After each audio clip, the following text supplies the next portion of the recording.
조만간 알려주실. 자, 봅시다. 자, 우리 212쪽입니다. 자, 뭐 진행자의 말하기 방식 해가지고요. 요즘에는 거의 나올 법한 문제는 아닙니다. 요즘에 이제 나오는 그 화법의 대화 쪽의 문제는 갑을 병해서 입장 차이 나는 그런 견해들 파악하는 게 나오고요. 요거는 뭐 진행자의 말하기 방식인데 적절하지 않은 거예요.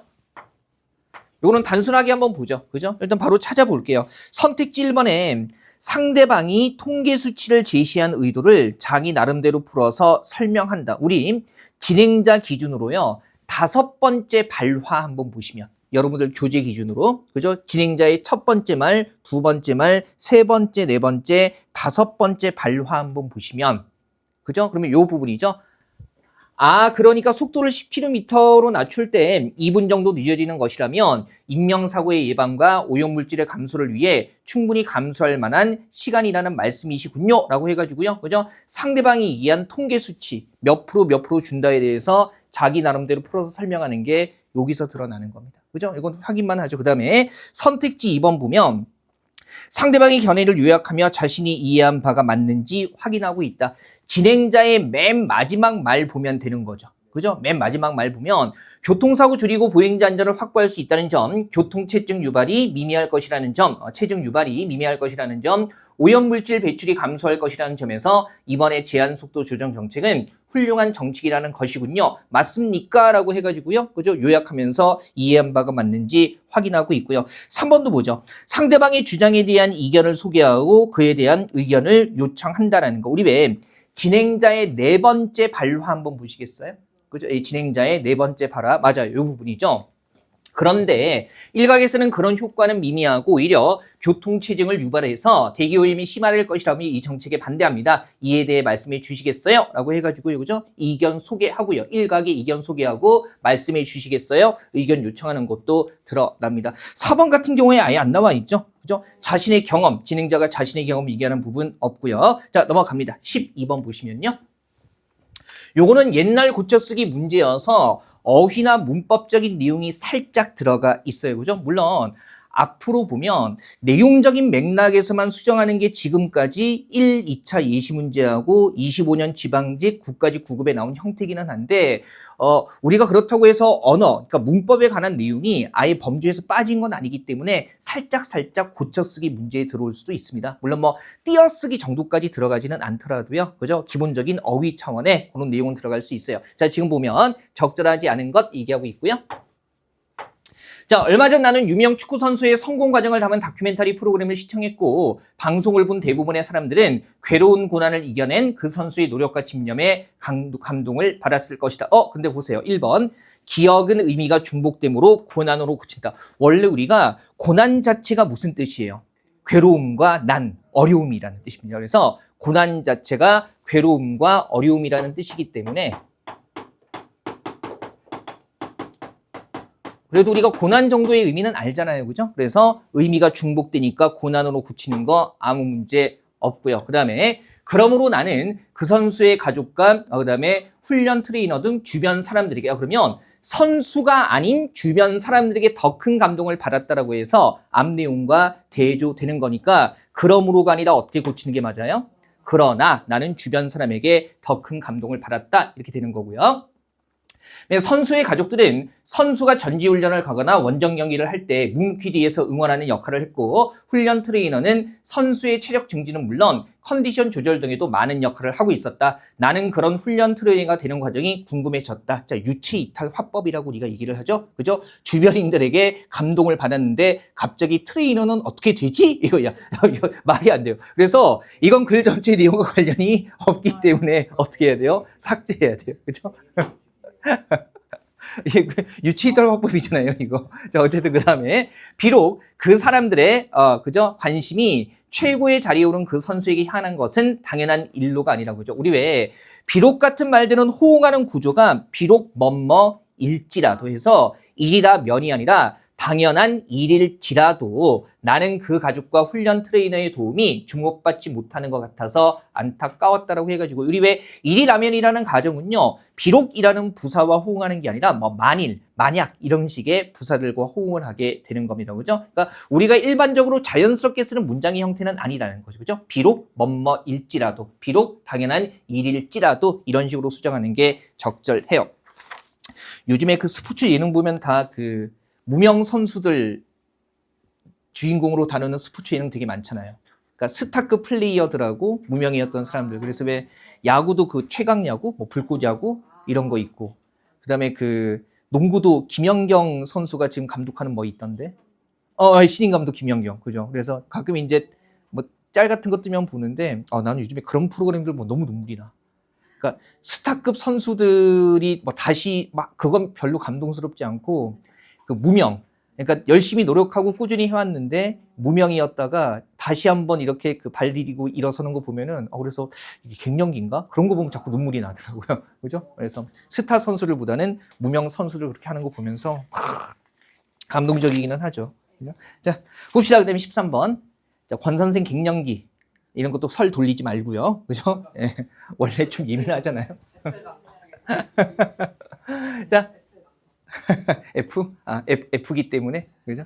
근데 정말 그게 대충 맞나? FT 이런 게? 그래, 대강 어느 정도? 혈액형보다는 세분화돼 있으니까 맞기는 하겠죠. 그죠? 궁금하다. 혈액형은 너무 그죠? 뭐라고 안 할 테니까 T. T? 그래? 나머진 다 F 들어가는 겁니까? 그래, T 기억하고 있을게. 한번 관찰해 보려고. 어떤 성향들인가 한번 관찰해 보려고. 자, 적절하지 않은 겁니다. 얘도 바로 볼게요. 난도 높지 않습니다. 선택지 1번부터 보죠. 자, 청중의 반응을 살피면서 발표를 진행하고 있다. 뭐라고 나와 있어요? 1문단에? 여러분들 표정을 보니 이런 것들이 청중의 반응과 관련이 되는 거고요. 그죠? 어렵지 않을. 그 다음에 2번에 전문가의 연구 결과를 제시해서 전문가의 연구 결과를 제시하면 그 분야에 대해서 잘 아는 사람의 견해이기 때문에 그죠? 신뢰성을 높이겠죠. 전문가의 연구 결과 어디 나와 있나요? 3문단에. 그죠? 3문단에 보면 하버드 보건대학원의 글로리안 소런슨 교수팀은 이라고 해가지고요. 그죠? 전문가의 견해 인용하면서 신뢰성 높이고 있고요. 그 다음에 선택지 3번 보면 시각자료 제시해서 청중의 주의를 끌고 있다라는 거. 지금 시각자료 같은 경우에 이런 글에서는 화면을 보여주며 화면을 제시하며 아니면 여기 있는 화면을 보시겠어요? 이런 말이 나와야 되는데 그런 게 아예 나오지 않습니다. 그죠? 그 다음에 4번에 특정한 상황을 가정해서 내용의 이해를 돕고 있다. 몇 문단이에요? 2문단 같은 경우에 그죠? 이를테면은 2문단에 흡연을 예로 들었을 때 위험한 작업 환경에서 일하는 노동자에게 담배를 피우면 그죠? 10년 뒤에 폐렴이 발생할 수 있으니 당장 금연해야 한다고 말한다면이라고 해가지고요. 그죠? 특정한 상황을 가정해서 이야기하고 있는 것도요. 2문단에서 확인됩니다. 이거 길게 갈 거 아니죠? 자, 14번도 한번 보죠. 적절하지 않은 것 묻고 있고요. 이것도 바로 쳐볼까요? 자, 1번에 축제 홍보 방안에 대해서 구성원들이 토의하는 과정을 보여주고 있다. 일단 첫 번째 박 과장이 바라보면 뭐에 대해서 이해하고 있어요? 벚꽃 축제의 홍보 방법 같은 거, 그죠? 이거 이제 내년에 관광과 같은 데서 일하시는 분들은 이런 것들 수시로 다루게 되겠죠. 여기 군청에 관광과도 있잖아요. 그죠? 수시로 다루게 되겠죠. 제 작년에 서울에서 가르쳤던 친구가 여기 관광과에 있더라고요. 관광과에 있어, 서울에서, 여기서 공부한 친구 말고. 네, 그래서 관광과에 있어가지고, 거기도 일 많다고 하던데. 그래서, 여기 지역 관광을 활성화시키기 위해서 뭐 하면 될 것 같아라고 자꾸 자기한테 묻는데, 정선에 살던 친구가 아니에요. 그래가지고, 물어보면 대답할 말이 별로 없다고 하더라고요. 그죠? 근데 뭔가 답을 해야 될 것 같기는 하고. 그래요? 근데 그 친구도 그 얘기는 하더라. 선생님 교통이 너무 불편해요. 그러면서 어디 가려면 차를 운전해야 되는데 지금 월급 받기 시작한 지 얼마 되지도 않았는데 벌써 차 끌고 다니기 부담스럽다고 막 그러면서. 차 있으면 여기도 편하죠. 여기도 음주 단속하더라? 수시로 하더라. 그죠? 예. 당연히 저는 언제나 당당하지만 여기 그린 모텔 앞에 로타리 있는 데서 특히 그래가지고 그러면 한다는 건 여기 음주운전 하는 사람 있다는 얘기잖아요. 많아요? 응. 쪽에서 응. 연애 음주운전 사고 있었어요? 낮에. 낮에? 아, 음주는, 그건 정말 하면 안 되는 그거죠. 이게 혼자 다치는 게 아니기 때문에. 그죠? 그래서 되게 그 음주 단속하는데, 신기해. 우리 반가워서 막 열심히 달려갔죠. 막. 빨간 경광등 근데, 가서 막 참으려고, 후, 막 이렇게 하면서, 나 안 했어요. 막 이러면서. 아니, 또, 안 마시고 당당하게 다니는데 검사해주면 또 이렇게 고맙기도 하더라고. 그죠? 아싸! 막 이러면서. 그죠? 그 다음에 2번 보면, 김 주무관은 지역 주민들이 SNS를 즐겨 이용한다는 사실을 근거로 제시하고 있다라는 거죠. 김 주무관 이미 뭐라고 얘기하고 있어요? 지역 주민들이 SNS로 정보도 얻고 소통도 하니까 등등 얘기하고 있습니다. 그죠? 그다음에 3번 보니까 이 주무관은 라디오 광고가 SNS보다 홍보 효과가 더 클 것이라고. 이 주무관 보니까 뭐라고 합니까? 한 번씩밖에 안 나와 있죠. 파급력을 생각하면 지역 주민보다는 대중이 널리 이용하는 라디오 광고로 홍보하는 방법이 좋을 것 같습니다라고 해가지고요. 3번도 맞고요. 남아있는 거 4번입니다. 박 과장은 김 주무관, 이 주무관, 윤 주무관의 제안을 비교해서 의견을 절충하고 있다. 우리 왜 절충이라는 말 자체가 서로 다른 것을 알맞게 어울리도록 알맞게 조정하는 걸 절충이라고 얘기를 해요. 그래서 여러 가지를 섞어서 수용하는 거지 여러 가지 중에 몇 가지는 배제하고 한 가지만 딱 받아들였을 때는 절충이라고 하지 않습니다. 그러면 4번이란다. 박 과장 얘기 보면 마지막에 4번과 관련해서요. 윤 주무관의 생각에 저도 동의합니다라고 해가지고요. 절충하는 게 아니라 누구의 방법을 택하는 거예요. 윤 주무관의 방법을 택하는 거니까 다양한 의견을 절충하고 있다고 얘기할 수는 없을 겁니다. 그죠? 보시고요. 15번. 이건 대화 내용이 상당히 재밌죠. 그죠? 옳지 않은 것은 이렇게 얘기하고 있고요. 얘도 선택지하고 지문하고 바로 엮어서 볼게요. 일단 우리 상식적으로 임대인이 집 주인이에요? 집 빌리는 사람이에요? 임대인이. 주인, 그러니까 빌려주는 사람이죠. 그래서 빌려주는 사람이 임대인, 그 다음에 빌리는 사람이 임차인이 되는 겁니다. 그죠? 저도 여기에 숙소 빌려서 갖고 있으니까 제가 뭐가 되는 거예요? 임차인이 되는 겁니다. 그리고 이거 자꾸 헷갈리는데, 우리 왜 예전에 고등학교 시절에 오래전에 그 참아설이라는 고전 수필 배우지 않았어요? 말 빌려 타는 이야기? 자, 됐습니다. 그러면. 자, 하도 배운 지 오래돼서 그래서 그 참아설이 자기 말이 없어가지고 남한테 말 빌려 타는 이야기거든요. 그래서 빌릴 때 우리가 뭐가 들어가요? 차라는 말이 들어가는 겁니다. 그죠? 차라는 말이 들어가는 거예요. 임대 그러면 빌려주는 거고 주인으로서. 임차라는 건 빌리는 겁니다. 빌리는 거. 물론 여기서 보세요. 대화에서 드러나기도 해요. 이 건은 임대인이 임차인에게 땅을 잘못 빌려준 게 핵심인가요? 라고 물어보고 있으니까 임대인이 빌려주는 사람, 임차인이 빌리는 사람 이렇게 생각할 수 있을 거고요. 자, 선택지 맞춰서 보죠. 1번에 임대는 남에게 물건을 빌려주는 거고 임차는 빌려 쓰는 거 아무 문제 없죠. 그죠? 그 다음에 B 계속 볼게요. 2번에 B는 임차인과 임대인 모두에게 문제가 있다고 생각한다. 아니죠. 보세요. 아니요. 임대인이 임차인에게 토지를 빌려준 건 문제가 없어요. 라고 해가지고 그러면 일단 1차적으로 임대인에게는 문제가 없다. 근데 이번에서는 임대인, 임차인 모두에게 문제가 있다는 거니까 잘못 파악하고 있는 거고요. 그러면 3번 보면 문제는 임차인이 빌리는 사람이 빌려 쓰는 사람이 등기부 등본을 떼어보지 않고 계약한 것에서 비롯하고 있다라는 거죠. 빌려준 것 자체는 문제가 없는데 토지에 건물을 지을 수가 없다는 게 문제고 그러면 뭡니까? 임차인이 등기부 등본을 떼어보지 않고 계약을 해서 그렇다는 거죠. 그래서 3번도 확인되는 거고요. 좀 실질적인 대화죠. 그 다음에 4번에 지상권이 설정된 토지도 임차인에게 빌려줄 수 있다. 빌려준 거 문제가 없고 다만 거기에 지상권이 설정돼 있기 때문에 그죠? 지상권이 설정돼 있기 때문에 이게 문제가 된다라고 얘기를 하고 있습니다. 그래서 지상권이 설정된 토지도 그 토지 지상권 설정돼 있지만 빌려준 게 뭐가 없다? 문제가 없다니까 충분히 지상권이라는 게 설정되어도요. 임차인에게 빌려줄 수 있다는 거죠. 그죠? 좀 실질적인 대화고요. 자, 16번 바로 가겠습니다. 적절한 거 물어보고 있고요. 이 부분은 빠르게 갈게요. 예. 지금 답만 확인하죠. 그죠? 한번 보시면 4번에 강연 화제와 관련된 전문가의 견해를 인용해서 정말로 전문가의 견해가 인용돼 있다면 신뢰성은 자동으로 연결이 되는 겁니다. 그죠? 그래서 뭐 인지심리학자 골먼에 따르면 인간의 능력은 상황적이고 사회적이라는 데 강점이 있습니다. 라고 해가지고요. 4번 확인되고요. 1, 2, 3번은 없죠. 17번 한번 가보죠. 17번. 상당히 재밌는 대화 나와 있죠. 자, 분석한 내용으로 적절하지 않은 거. 이런 대화형 문체는 잘 봐야 돼요. 특히 이제 입장, 관점, 태도 비교하는 거. 자, 보니까 갑이 이런 얘기 하네요. 어제 백화점에 갔었는데 점원이 손님 지불액은 30만 원이세요 라고 하더라고. 이런 과도한 표현을 사물 높임이라고 하던데 해가지고요. 사물 높임에 대한 입장이 나와 있어요. 여기서 왜 사물 높임이라고 하는 거예요? 뭘 높인 겁니까 지금? 지불액을 높인 거예요. 지불액이 얼마다? 30만 원이세요 라고 높이고 있는 거죠. 그죠? 뭐 6만 7천 원 되십니다. 1,000원이세요 이런 게 다 사물 높임이 되는 건데 이런 표현을 쓰는 것은 그게 잘못된 표현인 걸 모르기 때문이라고 생각해. 그러면 갑의 입장은 이런 사물 높임이 어떻다? 잘못된 표현이다. 그죠?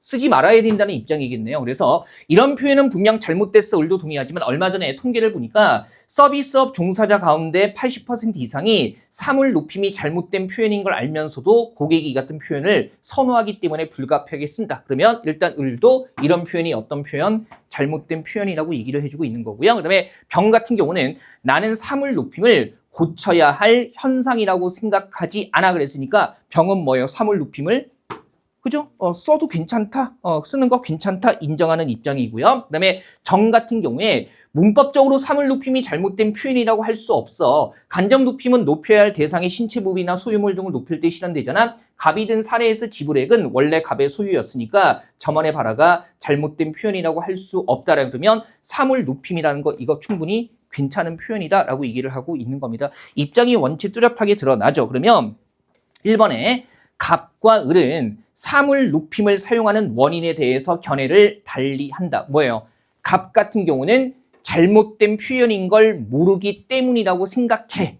이렇게 나와 있고 을 같은 경우는 잘못된 표현인 건 아는데 누가 선호해서? 고객이 선호해서 그랬으니까 그러면 사물 높임을 사용하는 원인에 대해서 견해를 달리하는 게 맞습니다. 한쪽은 잘못된 걸 몰라서 그다음에 한쪽은 잘못된 표현인 건 알고 고객이 선호하기 때문에 이렇게 나오고 있는 거죠. 그다음에 2번 보면 을과 정은 사물 높임이 잘못된 표현이라는 점에 대해서 견해를 달리한다라는 거 어때요? 을은 잘못됐고 병은 뭡니까? 고쳐야 할 필요 없다 그랬으니까 2번도 괜찮아요. 그다음에 3번에 갑과 병은 사물 높임을 자연스러운 언어 현상으로 본다는 점에서 견해를 함께한다. 뭡니까? 갑은 사물 높임 분명히 뭐라고 하고 있어요? 잘못됐다라고 얘기를 하고 있잖아요. 그죠? 그 다음에 4번에 병과 정 둘 다 괜찮다는 사람인데요. 고쳐야 할 현상으로 보지 않는다는 점에서 견해를 함께한다. 괜찮죠. 그죠? 고쳐야 할 현상이라고 생각하지 않고 잘못된 표현이라고 할 수 없다 그랬으니까 이거 한번 보시면 될 겁니다. 사실은 문법적으로 이게 문법 문제는 아닌데 대화형으로 그냥 내용을 다 줬기 때문에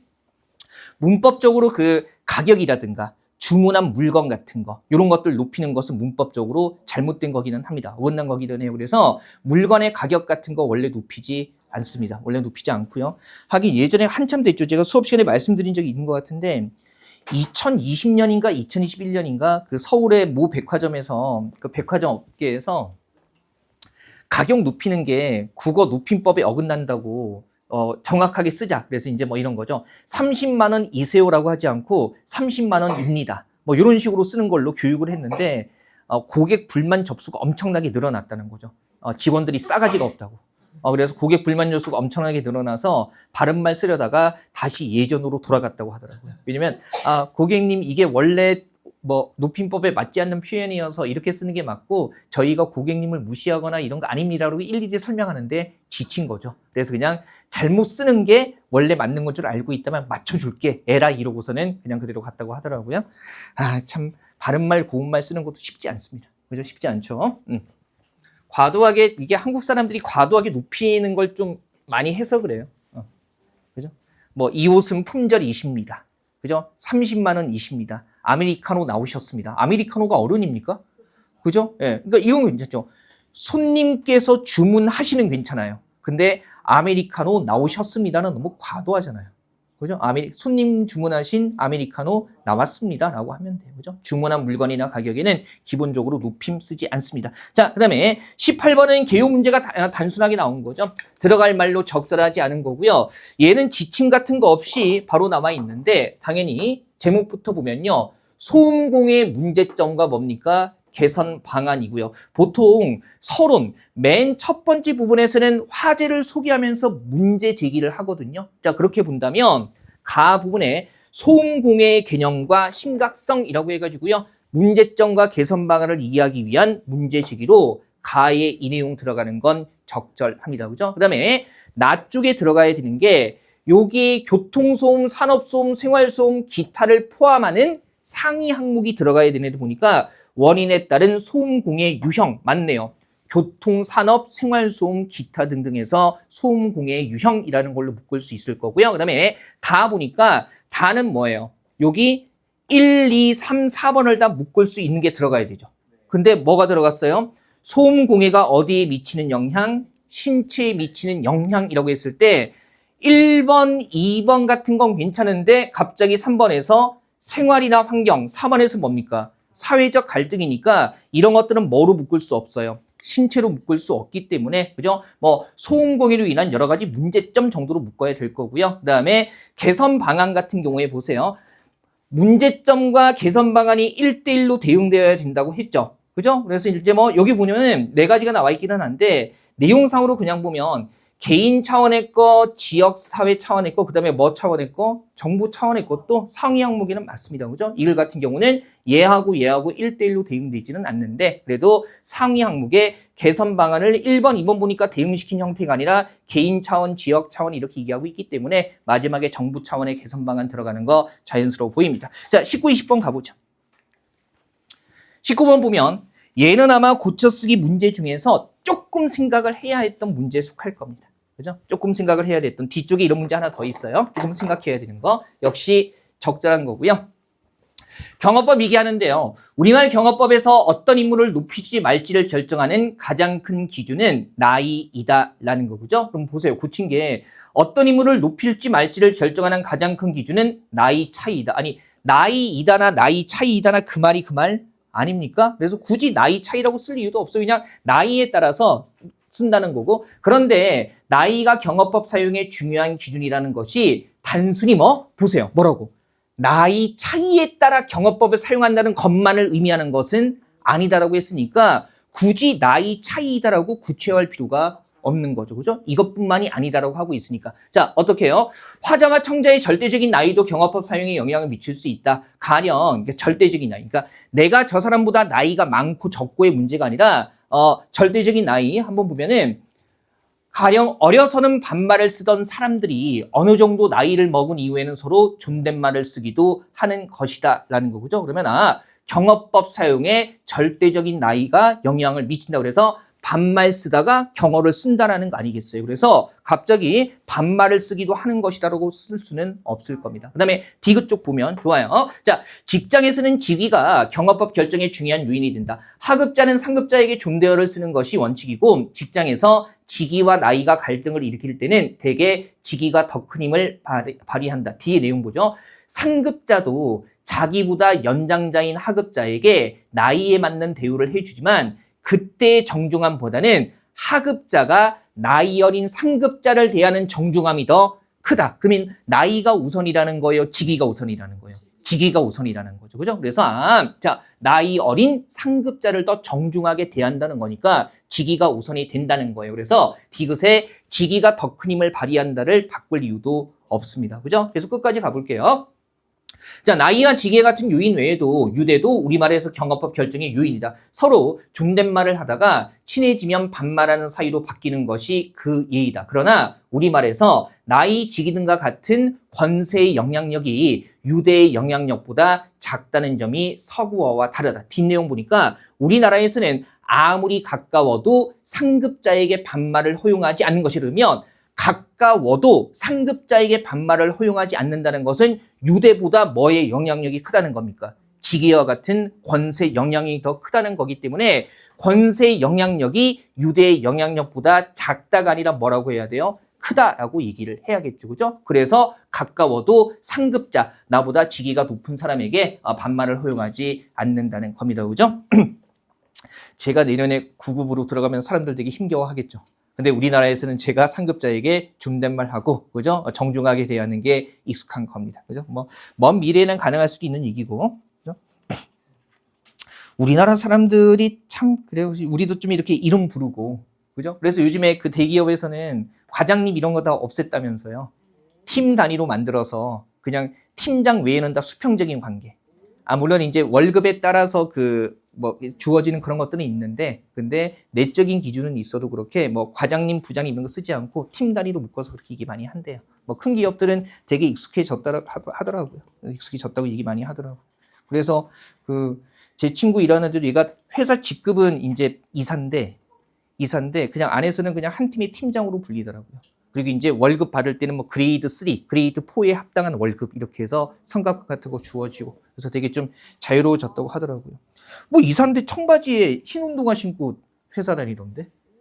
야, 너 이러고 다녀도 돼? 우리 원래 이런데? 그러면서 야, 너 정말 좋은 회사 다닌다 막 이러면서 예, 그래서 월화수목 금토일 할 것 없이 외부 미팅 있지 않은 날은 그렇게 다니더라고요. 근데 공직사회는 안 그렇습니다.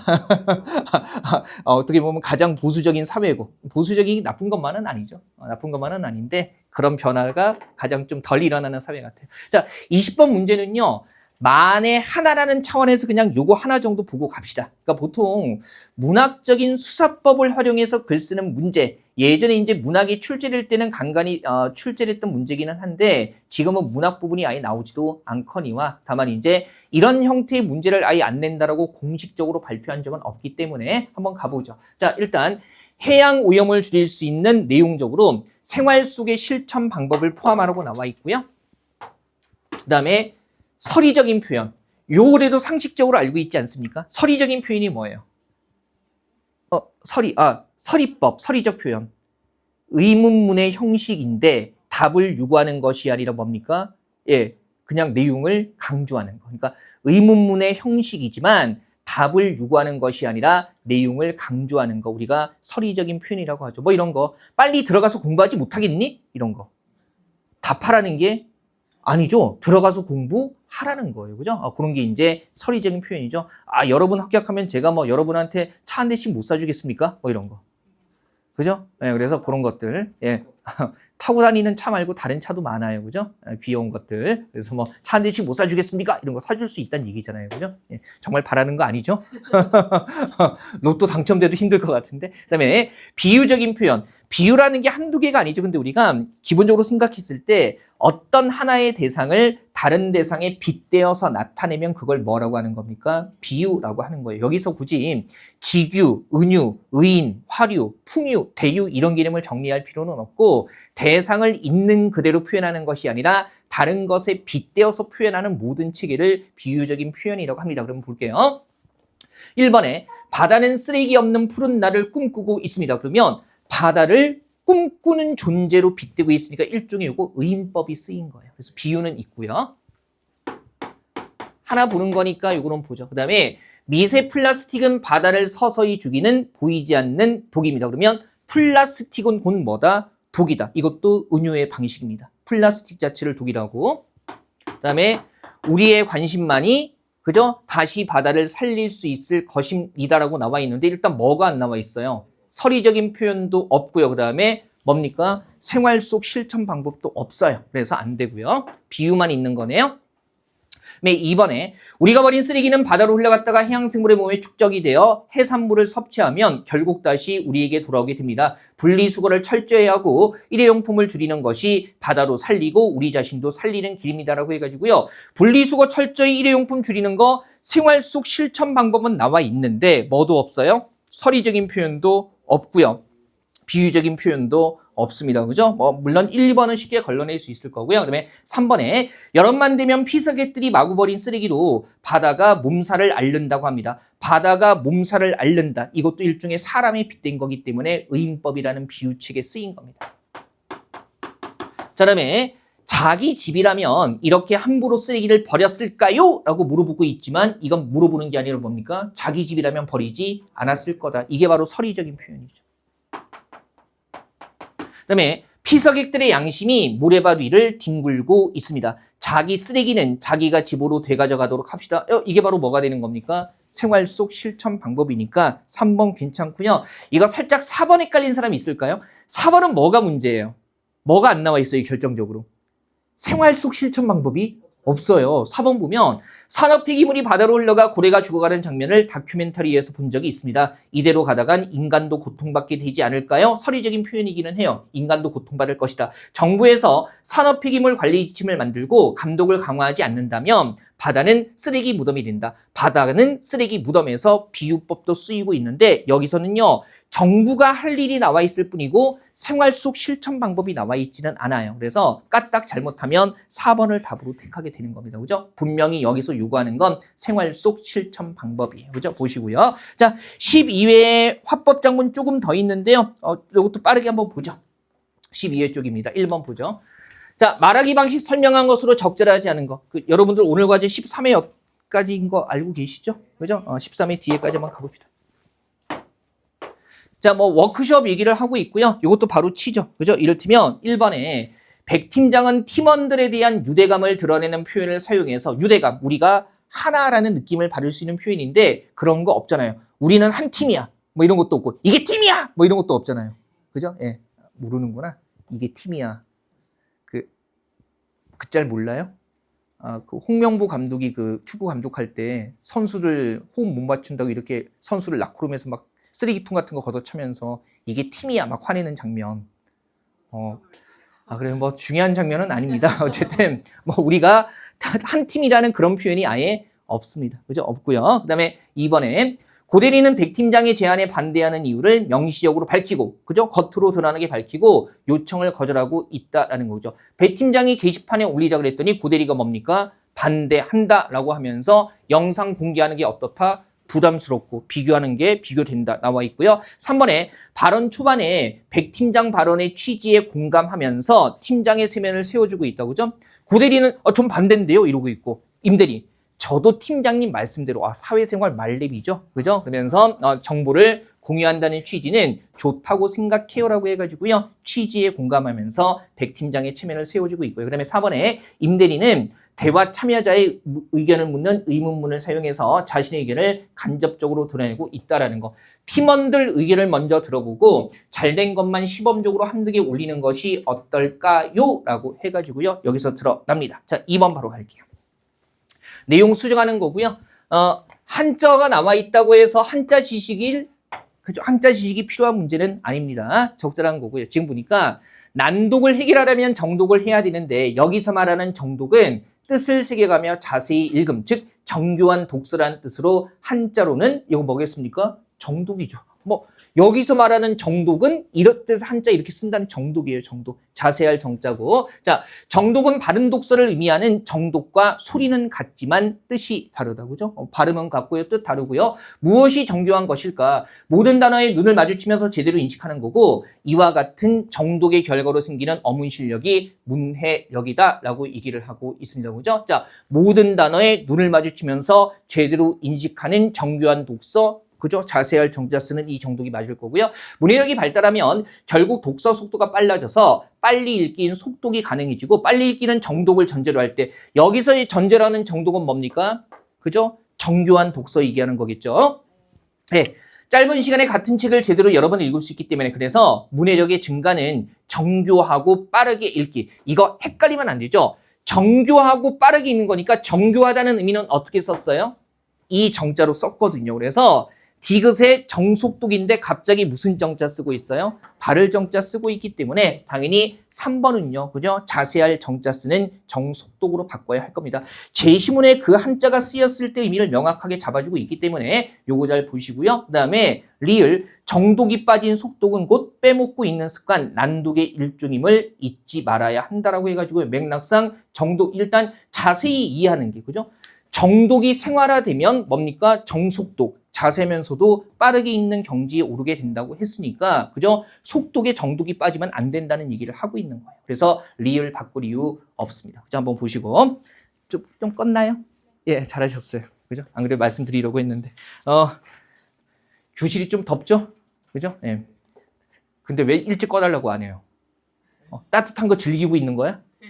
예, 즐기면 안 됩니다. 그죠? 따뜻하게 졸리는 이분. 집에서도 느끼기 쉽지 않은 달콤한 나른함. 이걸 공부하면서 느끼면 큰일 납니다. 그죠? 공부할 때는 깨 있어야 되죠. 그죠?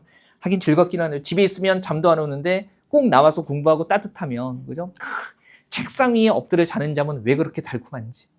그죠? 쉬는 시간에 5분 동안 엎드리는 건 왜 이렇게 즐거운지. 그죠? 사세요, 여기서. 침낭 가져와서. 그죠? 수면 취하면서. 그게 더 좋지 않겠습니까? 자, 3번 한번 볼게요. 자, 적절한 거 묻고 있고요. 이 부분 12회 전체가 무난합니다. 예.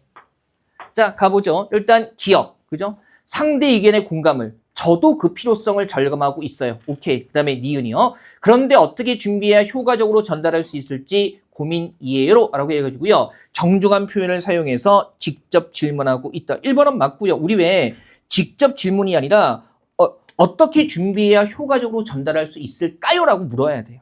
그죠? 근데 얘는 고민이라고 얘기를 해서 간접적으로 질문하고 있는 거예요. 디귿에. 자, 청중의 관심 분야 파악하려면 청중의 특성 중에서 어떤 것들을 조사하면 좋을까요? 라고 해가지고요. 반대하고 있는 건 아니죠. 상대방의 의견에 동의하면서 방법을 찾고 있는 거고요. 그 다음에 나이, 성별, 직업 등을 조사할까요? 라고 해가지고요. 상대 의견을 반박하는 것이 아니라 의문문의 형태로 이거 조사하면 되지 않겠냐라고 제안을 하고 있는 겁니다. 그죠? 일단 뭐 주무관 이런 거 나오면 그냥 공무원 지문이라고 생각하면 되죠. 자, 4번 바로 갈게요. 적절한 거. 요거는 내용 좀 봐야겠네요. 자, 보면 조선 후기의 서학으로 불린 천주학은 학이라는 말에서도 짐작할 수 있듯이 종교적인 관점에서는 당연히 학이라는 말이니까 무슨 관점이 맞아요? 학문적인 관점 맞을 거고요. 자, 당시의 유학자 중에서 서학 수용에 적극적인 이들까지도 서학을 무조건 따르다고 주장하지는 않았는데 서학은 보세요. 신봉이 대상이 아니라 분석의 대상이었기 때문에 당연히 무조건 따르자고 주장하지 않았을 겁니다. 신봉이 대상이 아니었다는 것은 무조건 따라야 할 대상도 아니었다는 얘기죠. 그죠? 좋아요. 자, 그들은 조선 사회를 바로잡고 발전시키기 위해 새로운 학문과 지식이 필요하다고 생각했지만 외부에서 유입된 사유체계에는 양명학이나 고증학, 그러니까 다른 것도 있었기 때문에 이것만이 유일한 대안은 아니다라고 얘기하는 게 적절합니다. 다른 것이 있었기 때문에. 자, 그다음에요. 그들은 서학을 검토해서 그저 어떤 부분은 수용했지만 반대로 어떤 부분은 지향했다라는 거죠. 보세요. 어떤 부분은 수용했지만 반대로 어떤 부분은 뭐 해야 돼요? 예, 지향이 아니라 뭡니까? 지양했다 이렇게 돼야 되는 거죠. 그래서 몇 번으로 고쳐야 돼요? 4번으로 고쳐야 되는 거죠. 그죠? 4번으로. 자, 이것도 무난한 문제네요. 한번 보시고요. 네, 5번 가보죠. 대화 분석 내용으로 적절하지 않은 겁니다. 이것도 바로 칠까요? 1번. 은지는 첫 번째 발언에서 화제를 제시하고 있다. 화제가 뭡니까? 그죠? 뭐 때문에? 설탕세 부과 여부라는 거. 그죠? 이게 국민 건강 증진에 도움이 되는가? 설탕세 부과 여부 나와 있고요. 1번 괜찮죠? 그 다음에 2번에 운용은 은지의 주장에 반대하고 있다. 보세요.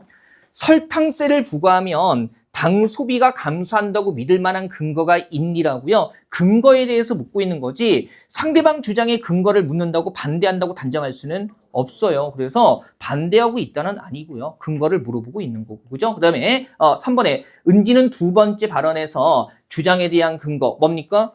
세계보건기구 보고서에서 설탕세를 부과하면 이에 비례해 뭐가 소비가 감소한다 이렇게 나와 있거든요. 괜찮아요. 그 다음에 4번에 재윤은 은지가 제시한 주장의 근거를 부정하고 있다. 재윤이 말 보세요. 그건 나도 알아. 근데 설탕세 부과가 질병을 예방한다는 것은 그저 타당하지 않아. 여러 연구 결과를 보면 당 섭취와 질병 발생은 뭡니까? 유의미한 상관관계가 없다라고 얘기를 하고 있습니다. 그죠? 그래서 은지가 제시한 주장의 근거, 설탕세 부과하면은 질병이 예방되고 소비가 감소하고 질병이 예방되고 건강 증진에 도움이 된다는 건데 그 근거를 부정하고 있는 거 맞습니다. 괜찮습니까? 그죠? 한번 보시고 질병 예방한다는 것은 타당하지 않아라고 분명히 부정하고 있어요. 자, 6번 가볼게요. 정답 확인하시고요. 자, 적절한 것은 해가지고요. 얘는 답만 체크하고 가보죠. 그죠? 이번에 실제 조사 내용을 근거로 제시해서 신뢰도를 높이고 있다. 뭡니까? 그죠? 작년 한 해 우리 학교 학생들을 대상으로 조사한 교통사고 피해 통계에 따르면이라고 얘기하고 있고요. 나머지는 드러나지 않습니다. 그죠? 요거. 그리고 4번 같은 건 되게 재미있죠. 청자가 관심 있는 정보? 그냥 자기 동아리에서 하고 있는 거 얘기해주고 있고요. 지금 이 말을 통해서는 청자들이 여기에 관심이 있는지 확인이 안 됩니다. 깊게 고민할 문제 아니고요. 7번 갑니다. 적절하지 않은 것 이렇게 얘기하고 있고요. 여기 이제 협상 지문이 남아 있는 건데 이것도 바로 점검만 해볼게요. 1번에 상대 의견을 조건부로 수용하고 있다라는 거. 일단 주민대표의 말 같은 거 보면 조건부로 수용하는 거 어때요? 많은 주민들이 아침에 운동하기를 선호하니 오전 9시 이전까지는 체육시설 이용을 허용하면 어떨까요? 라고 하고 있고요. 그죠? 그랬더니 학교장이 주민들이 체육시설 이용 시간을 잘 준수한다면 9시 이전에도 시설 이용을 허용하도록 하겠습니다. 해서 일단은 상대 의견 조건부로 수용하는 거. 그죠? 이렇게 나와 있고요. 그 다음에 이번에 자신의 의견을 질문 형식으로 제안하고 있다. 질문 형식의 제안 뭡니까? 이용하면 어떨까요? 그죠? 그다음에 3번에 의견을 제안하기 전에 근거를 먼저 밝히고 있다라는 거죠. 5시 이후로 제안에 쓴 합니다의 근거가 학교의 외부인이 아무 때나 드나들면 소음이나 교통사고 등 예기치 못한 문제가 발생할 수 있다라는 거, 그죠? 그래서 이런 근거 나와 있고, 그러면 4번에 자 상대 의견을 반박하면서 새로운 제안의 근거를 확보하고 있다라는 거, 이건 확인되지 않습니다. 그죠? 없는 내용이고요. 7번도 뭐 크게 복잡한 것들은 아니죠. 그죠? 한번 보시고. 네, 8번은요. 역시 지침이 나와 있기는 해요. 기호표 문제는 아니고요. 적절하지 않은 거 찾는 거고요. 그죠? 일단 하나씩 보죠.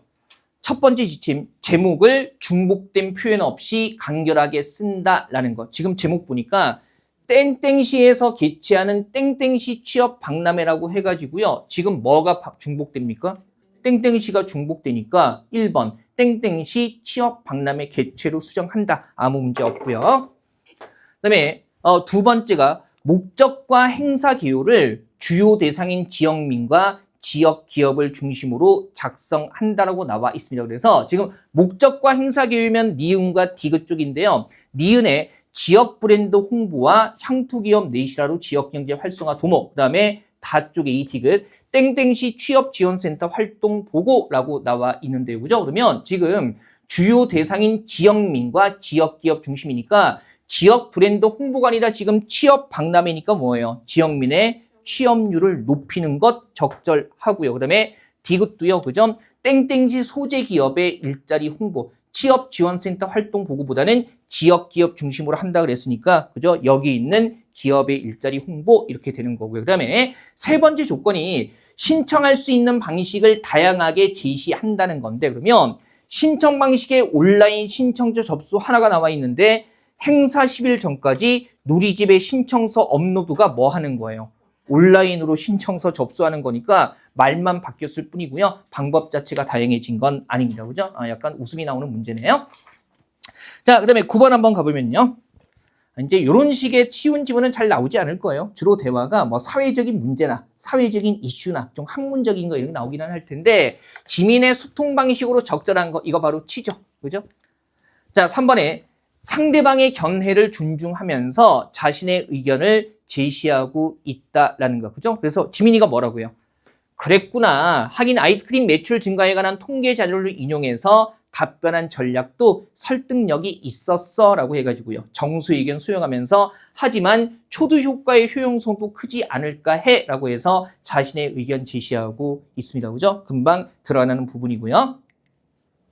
그다음에 10번 보시면 얘도 이제 순서 따라 조직하는 건데 특별히 어떤 이론을 얘기하는 건 아니고요. 그냥 요 순서에 따라서 보세요. 1단계. 주제에 대한 청자의 주의나 관심을 환기한다는 거. 관심을 유도하는 부분인데 이미 이게 뭐로 고정되어 있어요? 1, 2, 3, 4번에 가로 고정되어 있죠. 이것만 보고 순서 찾는 문제가 아니라 여기에 맞춰서 배치하는 거예요. 그다음에 2단계. 특정 문제를 청자와 관련지어서 설명함으로써 청자의 요구나 기대를 자극한다라는 거. 청자와 관련지어서. 그럼 청자와 관련지어서 뭡니까? 여기네.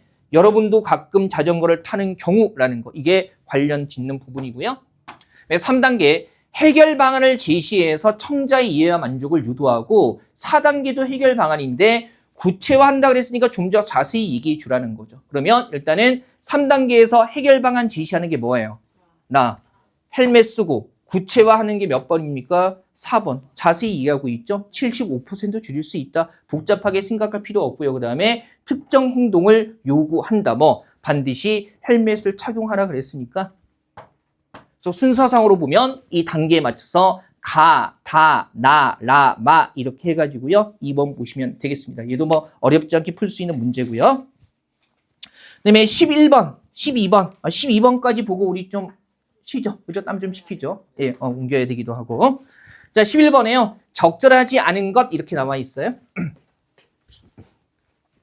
얘는 나와 있는 거 한번 점검하고 가죠. 글은 어렵지 않고 1번에 시장에게 빚공해로 농장이 겪는 어려움에 대해서 관심을 촉구하고 있다라는 거. 이거 어디 나와 있습니까? 관심 촉구. 되게 직접적이죠. 맨 마지막 문장 보면, 그죠? 맨 마지막 직접적으로 나와 있는 거. 모쪼록 시장님께서 이 문제에 관심을 가지고 정책을 펼쳐주시기를 부탁드립니다라고 해가지고요, 그죠? 그러니까 이 문제 말씀드리고 나서 관심 가져달라고요. 마지막 부분에서 여기서 이렇게 얘기하고 있고요. 그러면 이번에 건의에 대한 신뢰성을 높이기 위해 인용한 자료의 출처를 밝히고 있다. 일단 자료 인용하는 게 나와 있기는 해요. 우리 교재 자체에서 그죠? 5번째 줄 보시면 하지만 지나친 야간 조명이 식물의 성장에 부정적인 영향을 끼쳐 수확량을 감소시킬 수 있으면 이미 여러 연구를 통해 입증된 바 있는데 다만 이 연구의 출처가 나와 있지는 않습니다. 그죠? 그다음에 3번 보면 다른 지역에서 야간 조명으로 인한 폐해를 해결하기 위해 노력한 사례를 언급하고 있다라는 거. 뭡니까? 또한 땡땡군에서도 빚공해 문제 해결이라고 나와 있고요. 그죠? 그다음에 4번에 골프장의 야간 운영을 제한할 때 예상되는 문제점과 해결 방안이라는 거. 그죠? 이런 거. 골프장의 야간 운영을 무조건 막는다면 골프장 측에서 반발할 거고 계절에 따라 운영 시간을 조정하거나 그죠? 운영 제한에 따른 손실금을 보전해 주는 등의 보완책이라고 해가지고요. 문제점과 해결책 제시되어 있습니다. 그죠? 되게 직접적이죠. 자, 12번까지 볼게요. 적절하지 않은 거 얘기하고 있고요. 지금 파놉티콘 얘기하고 있는데 자, 파놉티콘은 원형 평면의 중심에 감시탑을 설치해 놓고 주변으로 빙 둘러서 죄수들의 방이 배치된 감시 시스템이고 감시탑의 내부는 어떻게 되어 있는 반면 상식적으로 알고 계신 분들도 많죠. 죄수들의 방은 밝아서 교도관은 죄수를 볼 수 있지만 죄수는 교도관을 바라볼 수 없고요. 죄수가 잘못했을 때 교도관은 잘 보이는 곳에서 처벌을 가한다. 그렇게 수차례의 처벌이 있게 되면 그죠? 죄수들은 실제로 교도관이 자리에 뭡니까? 있을 때가 아니라 없을 때조차도 언제 바를지 모른다는 공포감에 의해서 스스로를 감시하게 되는 거니까 자리에 없어도 감시하게 된다는 맥락입니다. 그래서 1번은 없을로 고치는 게 적절하고요. 이렇게 권력자에 의한 정보 독점 아래에 다수가 통제된다는 점이라고 해가지고요. 그죠? 지금 교도관이 다수의 죄수들을 통제하는 거니까, 그죠? 요거 다수가 통제된다는 건 고칠 이유가 없습니다. 그죠? 소수로 바꾸는 거 말도 안 되고요. 그다음에 현대사회는 다수가 소수의 권력자를 동시에 감시할 수 있는 시놉티콘의 시대고 시놉티콘에 가장 크게 기여한 것이 인터넷의 동시성이다. 자, 근데 뒤를 봤더니 권력자에 대한 비판을 신변노출 없이 그러면 자기 신변 노출 없이 자유롭게 표현하는 거니까 그건 동시성이 아니라 이름이 직접 드러나지 않는다는 점에서 뭡니까? 익명성이 되는 게 적절할 거고요. 그렇죠? 자, 그다음에 정보화 시대가 오면서 언론과 통신이 발달했고 특정인이 정보를 수용하고 생산하게 되었다라는 거. 지금 보니까 다수가 소수의 권력자를 동시에 감시하는 거거든요. 그죠? 그리고 맥락 보면 특정인이 하는 게 아니라 누구나 한다는 점에서 특정인이 정보를 수용하고 생산하는 게 아니라 어떻게 누구나가로 고치는 게 적절할 겁니다. 괜찮으시겠어요? 한번 보시고. 자, 뒤쪽이 쉬운 문제들이지만 확인은 좀 더 해볼게요. 잠깐 숨 좀 돌렸다가요. 조금만 더 보죠. 조금만. 네. 여러분 이동도 하셔야 됩니다.